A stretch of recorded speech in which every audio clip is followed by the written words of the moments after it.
And Pop is who he is. So Hmm.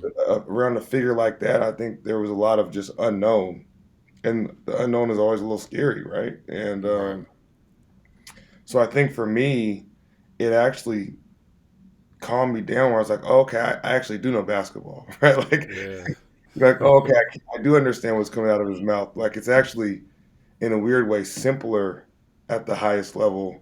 It's just the attention to detail and the discipline and the talent is what makes it so unique. Ladies and gentlemen, welcome to the Vet Moves podcast, where you get courtside seats to the shortcuts you can only learn through experience. I got the privilege of bringing a very, very special guest to y'all today. I mean, it's a guy. Man, we've we spent a lot of hours in the gym. We kicked a lot of basketballs, gotten a lot of scuffles, a lot of everything, man. But he's definitely a brother of mine. He's now the assistant coach for the San Antonio Spurs. He's had a playing career. He's worked his way through the coaching ranks and touched a little bit of every level. But it's a pleasure to have this man on. So please give a nice Vet Moves welcome for my man Mitch Johnson. Mitch J, what's good, bro? Hey man, thanks for having me, man. I feel very privileged. I know you're doing a lot of things, making a lot of moves, so I'm happy to be here. Hey man, it's always an honor to have another Stanford gentleman, you know what I mean, on the podcast. So I'm glad you carved some time out of your day, man, to come bless us, man. So Always. thank you. Thank you, man. But yeah, so here at the Vet Move podcast, I always like to ask and kind of take you back down memory lane. Now, in retrospect, what is one thing you would have told yourself as a rookie professional basketball player? And then what is one thing you would have told yourself as a rookie assistant coach, here right now? Um, I think as a rookie basketball player, I would have told myself to don't. It's. I think I would have told myself that it's business and don't ever allow it to get anything other than that. And I think when you're a rookie, you're excited, you're nervous, you're anxious. There's so many emotions and feelings that I think the more you can keep it exactly what it is, which is a business, I think it probably keeps your mind in the most efficient capacity. And as an assistant coach, I would probably say be quiet, observe, evaluate, and learn from other people's experiences, probably more than your own, just because, when you're a rookie in anything, 99% of us, you have a smaller role or there's someone ahead of you or with more wisdom or tenor than you. So, it's you're going to learn a lot more by listening than by talking or doing, because someone, whether you like them or not, or you think they're good at what they do, they've been through what you're trying to get through. And there's a lot of stuff that can help you there. Yeah, that's a fact, man. I think going back to your point as a rookie player, I think I had to learn that the hard way as far as like seeing it as a business. Thankfully, I learned early because I wasn't getting paid. So I was like, all right, Right. y'all ain't paying me. I'm about to show you. I'm about to show you how I really feel. Like, Right. there's no love in this game, and unfortunately, I feel like taking your emotions out of it is something that you have to do. And looking at it as a business is not always a bad thing. You know what I'm saying? Because the team Sure. is very much is a business. The team wants to get the most out of you. You want to get the most money as possible. So hopefully that pushes you to grind harder. But yeah, man. I mean, it definitely is a business, and I know fans probably hate to hear that, but that's exactly what it is. And I think the longer you go in your career, the more you start to realize it. The more situations that come up that rub you the wrong way. And yeah, I think definitely picking up on the expertise of you know older coaches, older. I mean, I've always looked at it like, even from a player's perspective, like there's always something to learn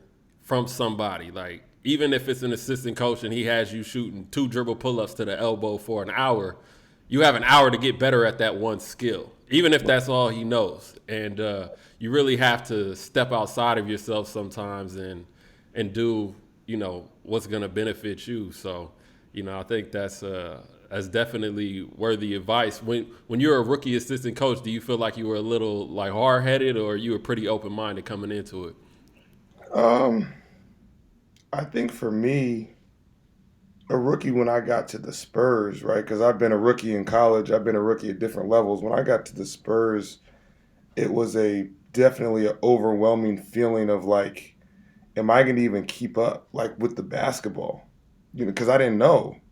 And Pop is who he is. So Mm-hmm. around a figure like that, I think there was a lot of just unknown, and the unknown is always a little scary, right? And Right.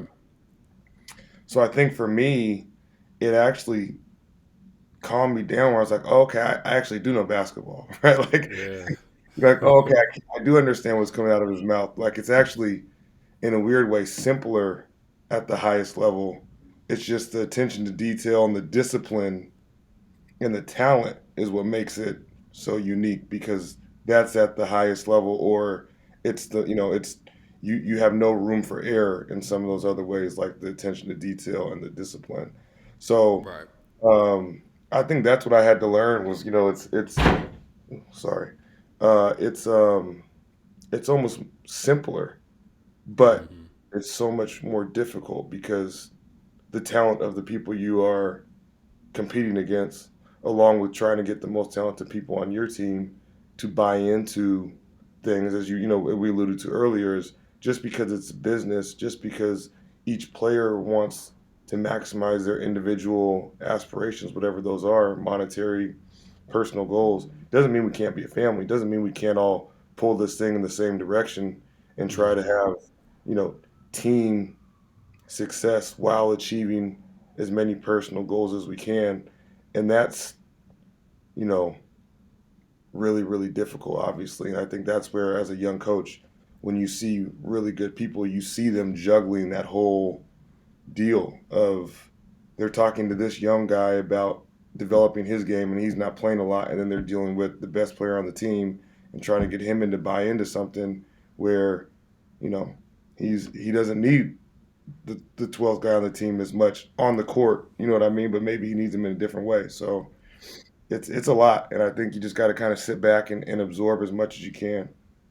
Yeah, and talk about so going into being a rookie with a rookie assistant with the Spurs.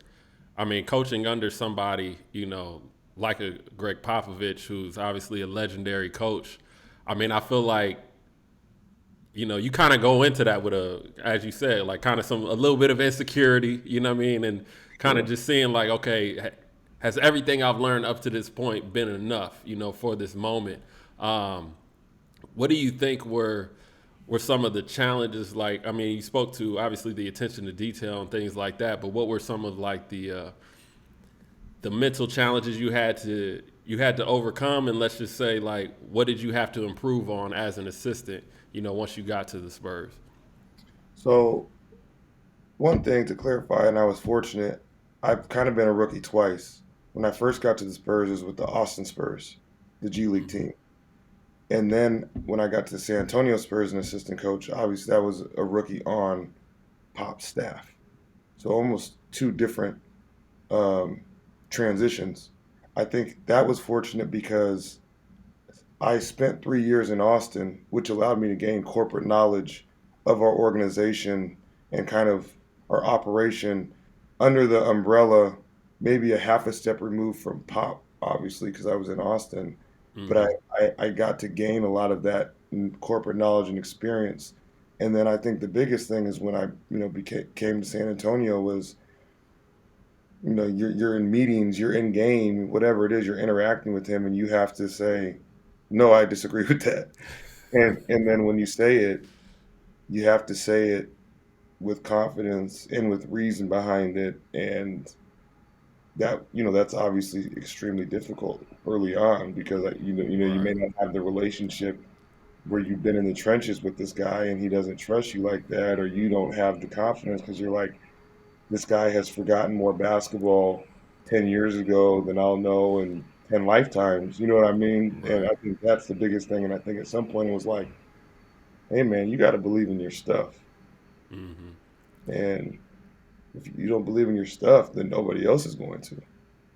Right. And I think it kind of goes to the point like I rather I rather lose a job, standing on what I know or what I think I know than, what I'm saying, just trying to conform and, just be that yes man kind of a guy. And I think that kind of goes with every industry, but as you so let's just go back to, transitioning out of your playing career. Like, was coaching always the industry that you wanted to go in, or how did that come about? I laugh now because when I talk to players, I think maybe if someone's dad or somebody was a coach, I don't think any player wants to coach ever while they're still playing. Like there's a direct conflict between a player and a coach, and I think that that goes for whatever level at whatever age. Um, so no, I did not want to coach. Um, if you asked me as a player when I was a kid or going, I was going to play in the NBA. I don't know what team, probably the Bulls because I was a Jordan fan. I was going to win 10 championships.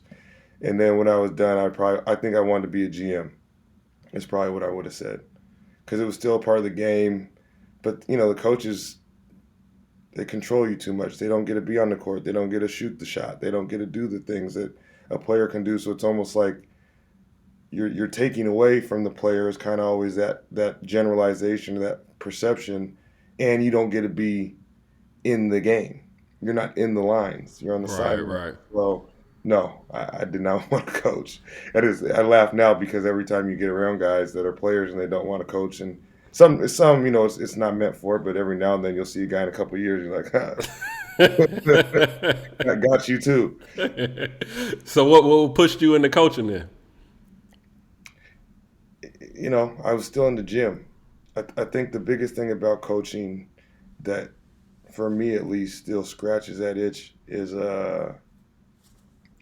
I get to go to work with hoop shoes and basketball shorts on, and I'm in the locker room and I'm dealing with players, and you get that instant satisfaction of a win and that instant the world is ending of a loss, and it obviously isn't me guarding you and you're going up for the game winning shot and I'm trying to stop you. It's obviously not at that level, but it does still check a lot of boxes for me, competitive wise, camaraderie wise, and I think that's probably something I didn't realize as a player how much that dynamic is there as a coach, and it really fulfills me. Right.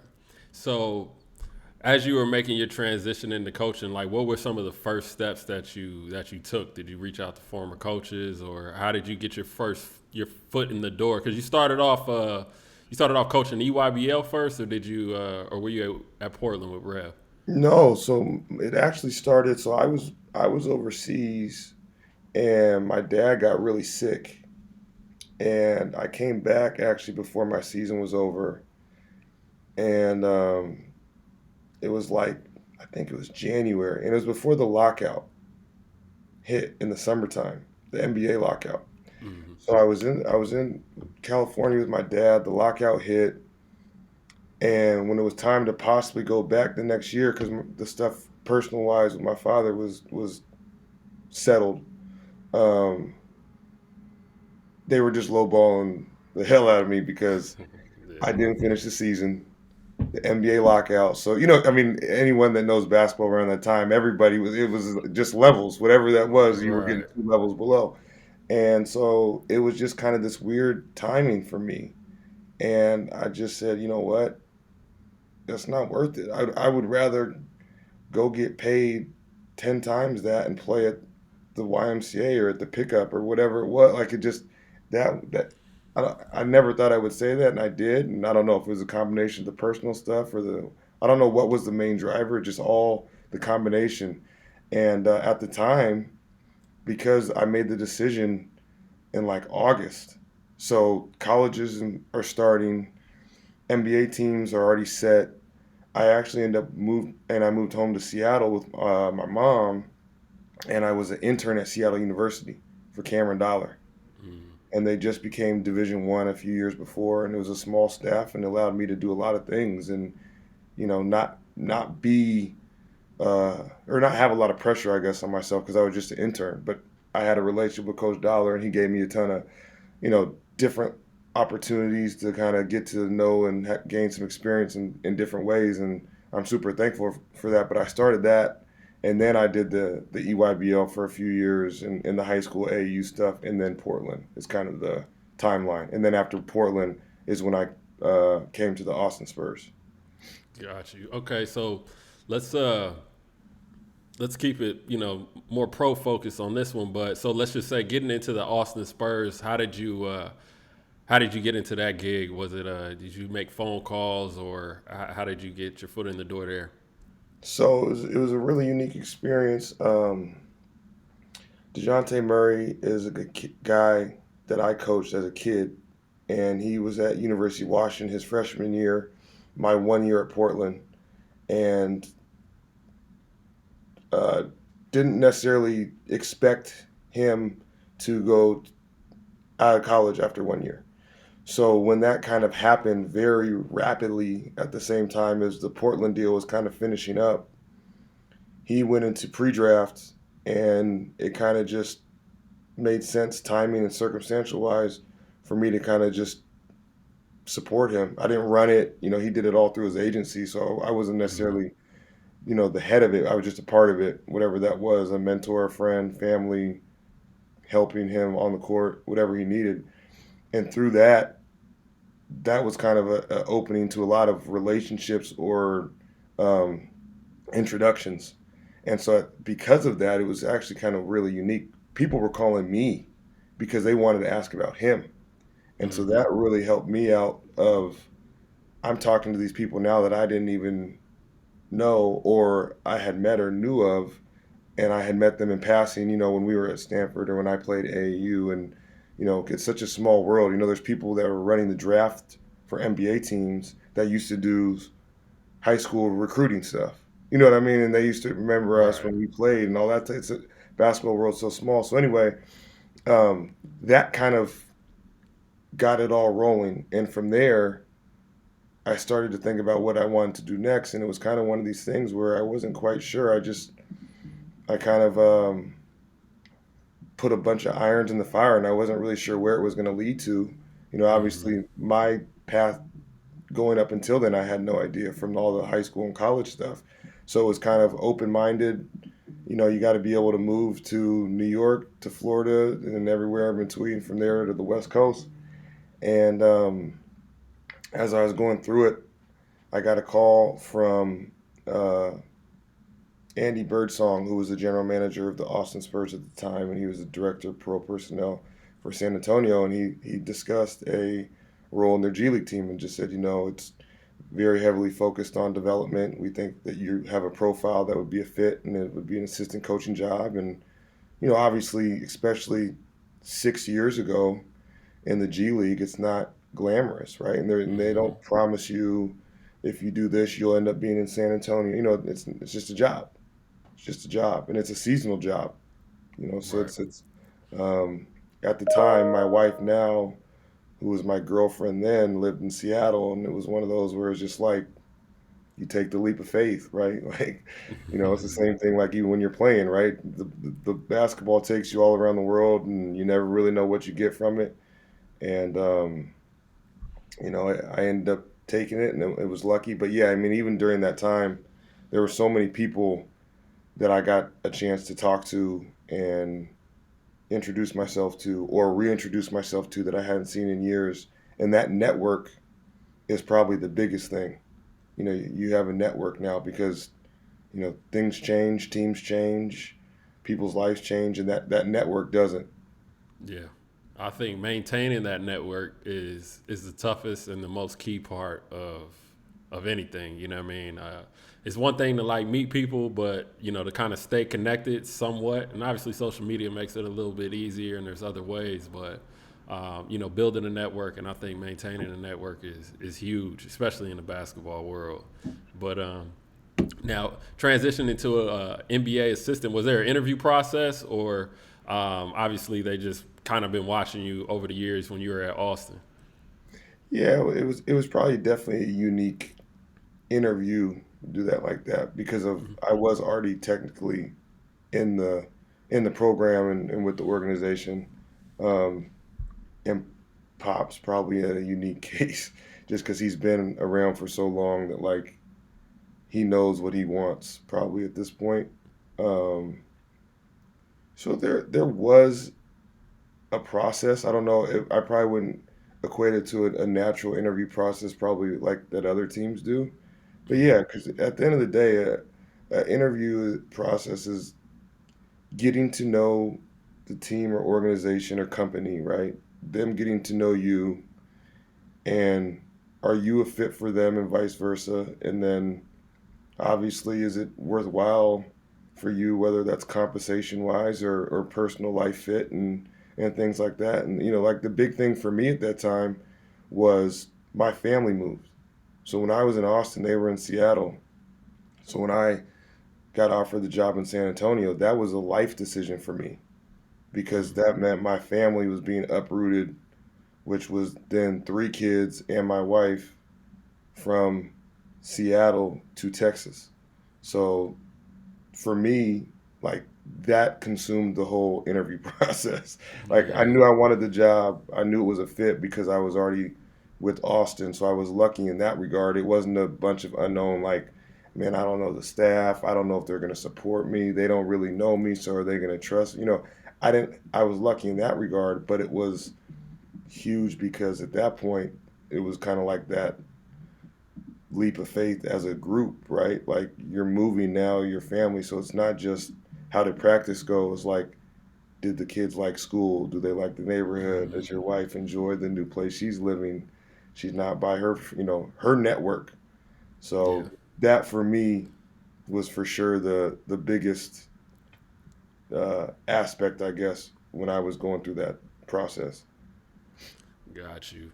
So thinking about NBA assistant coach, the job as a whole from a general sense, what are some things that you think players that maybe want to transition into this career are probably not considering, but they probably should, give this some thought? Um, I think if I could if I could say two things, the one thing on the probably hard end is when you're a player, it's all about you, and it should be, but it's all about you. Everything from you know the if it's a hard practice to a light practice, what they're going to have for you to eat, the training performance support staff that they're going to massage you, and my this is sore and my shoes don't feel good, so they get you the insoles. Whatever you need, it's at the tip of your hands. You just tell them what you need, and it's for you. And when you become anything but a player, that's done. And obviously, good organizations still take care of their own and all those things, but it is not about you. It is about the players, and I think that's obviously probably a pretty hard adjustment, just because not even the ego part of it, even though that's probably still there for a good amount, but it's just that's the reality of it, right? I mean, that's a big adjustment. It's a role change, but I do think on the positive end, this the stuff that I'm talking about earlier, I did talk about earlier in regards to myself.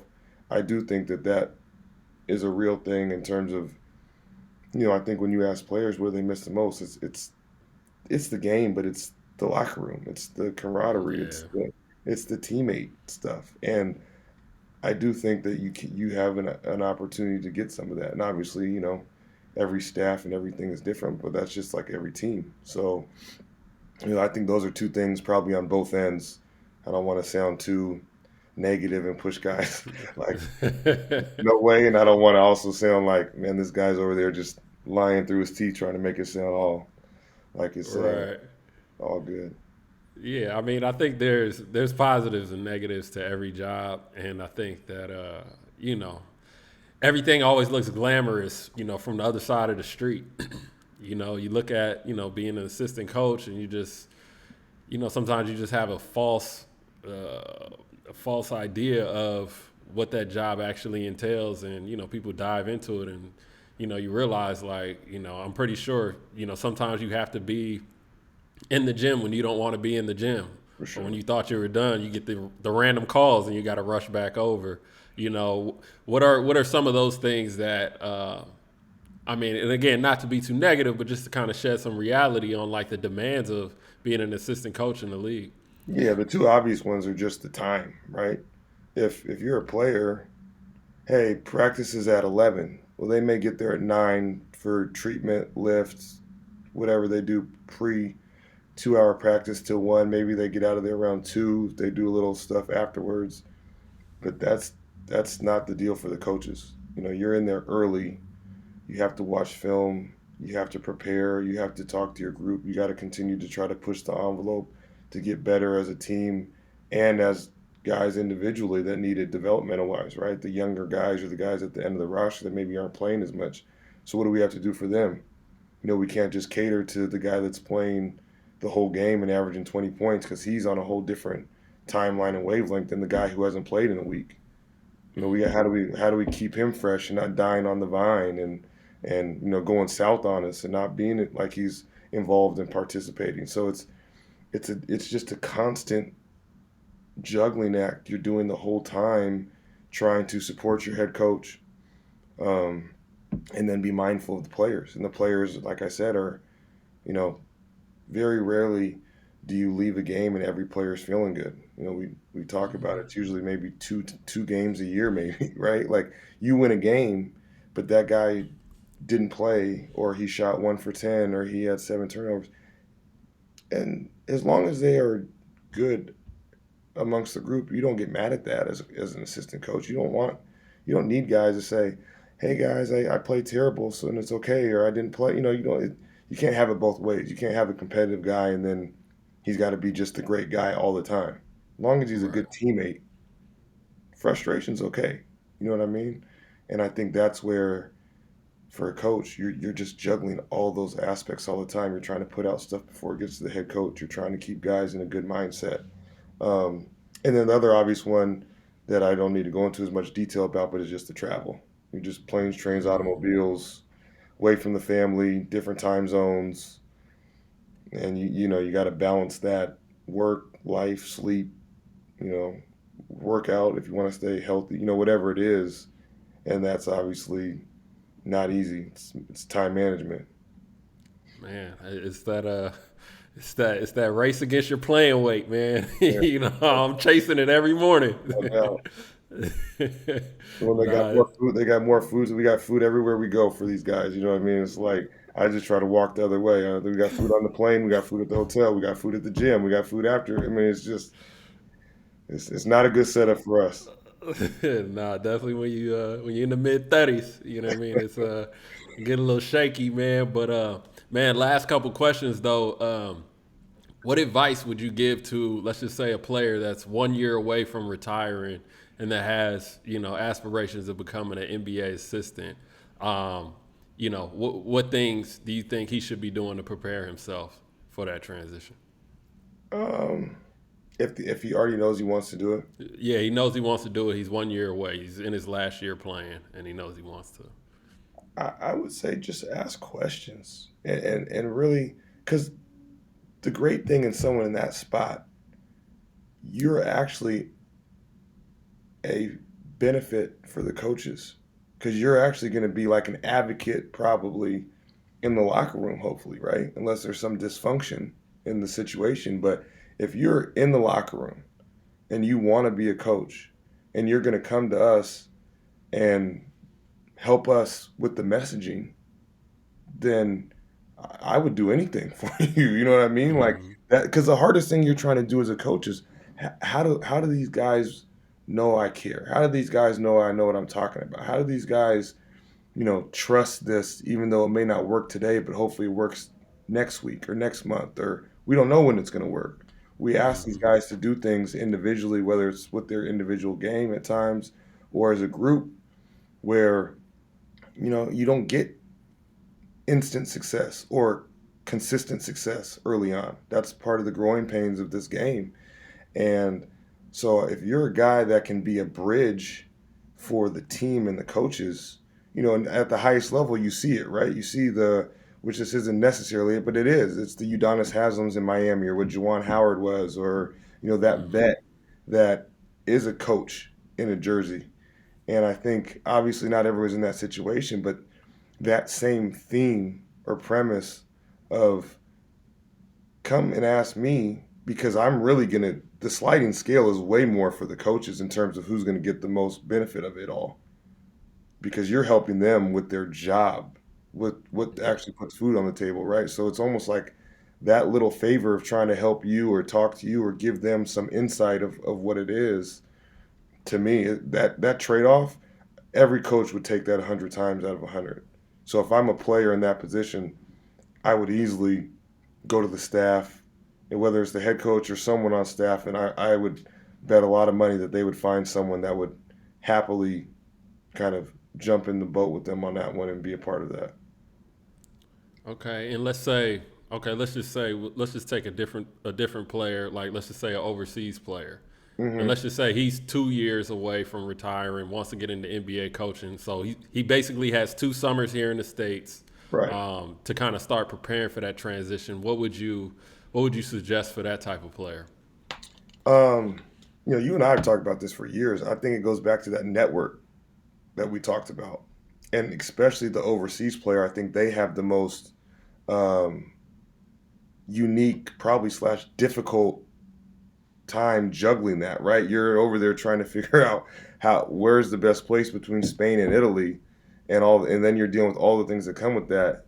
To think that you're also going to be able to juggle this network that you don't even know necessarily what you want to do or where you want to do it is really difficult. So I think just trying to stay in touch at the start as much as possible. Um, just because out of sight, out of mind is a real thing. So you don't want to call someone 6 years ago, hey man, hey, remember me? And Right. they may remember you, but now they may have a list of 10 people who've been staying in touch more than you. Hmm. And so I think staying relevant and relevant can just be a phone call, can be just an update. Um, and then I think a big thing is summer league. It's the one time every year, and it's in the summer, so everyone's off season for the most part, except a few of those summer leagues that go on around the world.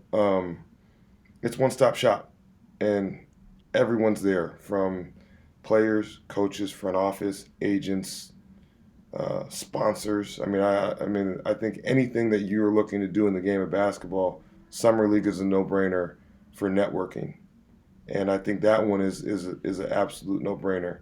I know a bunch of times even with team on the team side, like I've been fortunate enough, I'm still participate in summer league. So we even have guest coaches where there'll be someone whether they're coaching at the time overseas or someone that maybe is just interested in, man, I think I might want to coach. It's a great way to kind of stick your toe in there because it's only a month long Hmm. and it's not Hmm. super a grind like a real season, obviously. So I think that's a great way just to be like, okay, let me get a little taste of this and see how it is, and Hmm. just a little bit of an insight. Yeah, I love NBA Summer League, man. I think that is just, I mean, that's something I did probably like my last 2 or 3 seasons overseas. And I wish I would have done it from a rookie, just going there every summer just because the whole basketball world is there. People that work in the league, people that work overseas, G League, college coaches. And like you said, I mean, just the entire basketball world is under one roof, for a particular time. So I definitely think that's definitely valuable, man. But before we get you out of here, man, we got to go back to the to the game, man. You said in the pilot seat, Pop was out. Pop was out at it was Tim Duncan's Hall of Fame ceremony, man, and my guy got to sit at the head of the table. Y'all got smacked though. Y'all got smacked, but man, it was a proud moment for me. But take me through that day, man. When did you how far in advance did you know you'd be head coaching, and what were some of the thoughts, emotions, and everything that was going on for that game? Um, so we learned about Timmy's Hall of Fame date m- months before the game, and so Pop really struggled with going, just because obviously he never wanted anything to look like it's hard, you're missing a game, but it's Timmy, so that's a no brainer. Um, and we were playing Phoenix, and they were the team. It was my scout. So he had missed, a game prior for I think he might have had a funeral or something the year before, and so we had the same deal. It was actually Timmy's uh, game when he was an assistant coach, and he ended up being the head coach that game. So wasn't super surprised when he said it, but it definitely hit me still. Um, you're like it takes you in a whole different world, right? Because you, an assistant coach, you have a whole different list of responsibilities. You're thinking of micro stuff, right? You're thinking of why this guy didn't box out, and this guy needs to set a screen on this play, and what happened on that weak side rotation over there. I'm not saying the head coach doesn't, but he's managing the game, right? He's more 40,000 feet macro. He's interacting with the refs. He's trying to make sure, that he's, kind of setting the tone for the game, whether that's, offensive calls, defensive calls. Um, so going into it, I definitely tried to have to adjust my thinking a little bit in that regard. And then obviously Phoenix was one of the best teams in the league, and we had a few guys that didn't play that game as well. So I uh, I knew there was a chance, probably a strong chance going into it, that it could get ugly, and it got ugly. Fortunately, it didn't get like embarrassing ugly. You know what I mean? Like we didn't make Right, history ugly. right, Um, right, but yeah, it was fun, man. I'd be lying to say I didn't have an absolute ball, and I got my ass kicked right. before it, and I've gotten my ass kicked since, so I didn't even mind that one time getting my ass kicked. To be honest, I was selfishly for me, man. I had a lot of fun, and it's a definitely, everyone always says it's a big difference when you sit 6 inches to the left or to the right, based on where you are on the bench, and I felt it, but it was a lot of fun, and as any career choice, it's something that I love, and hopefully one day I'll be able to do it, more times and get that blowout out of my that taste out of my mouth. So Yeah, you got. I'll probably be the longest coach ever that has had to be years before his next game after he got blown out like that. But Hey man, you won't be on one forever, man. You won't be on one forever, so don't even worry about that, man. But I appreciate you stopping by, man, dropping these gems for us, man. Best of luck with the rest of the season and your career as well. And I don't hoop no more, but whenever I decide to pick up a ball again, man, we're gonna have to get back on the court. oh no, One time. no way. Maybe You ain't hooping no more. man, every now and then they get me out there, but now I only as long as I don't get hurt, that's the only time. I don't even care if I win or lose anymore. I'll do some horse or some shooting games, but running up and down, man, they got to force me and they got to punk me into that one. Man, I played with Landry and Kirk and them at summer league. My knees damn near Yeah, snapped. I ain't hooped in 11 months, man. those I guys was never stop, dying. man. Those guys never stop. Nah, for sure, man. But I appreciate your time, and that's all we got for this episode. Stay in tune with what we got next, and we out.